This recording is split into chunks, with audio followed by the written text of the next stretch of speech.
Bom, saí cerca de 6h20, agora são um pouco mais de meio-dia e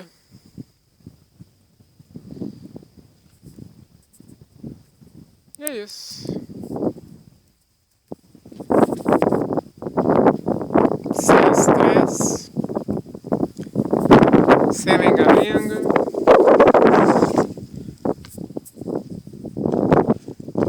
Uma manhã tranquila.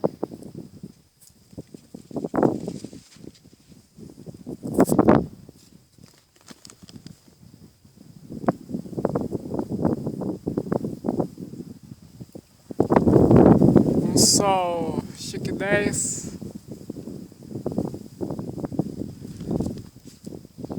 E é isso.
Eu torço, eu rezo, eu quero, eu desejo.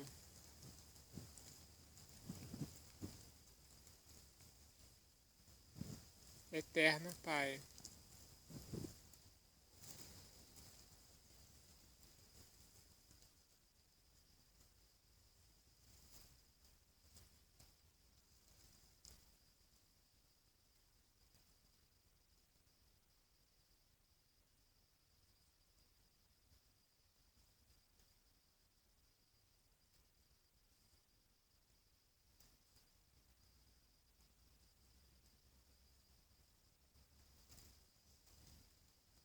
que a vossa palavra seja manifestada,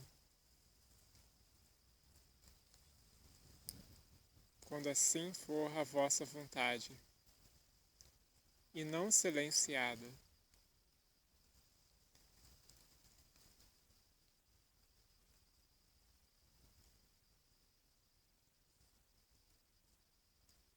E que haja silêncio.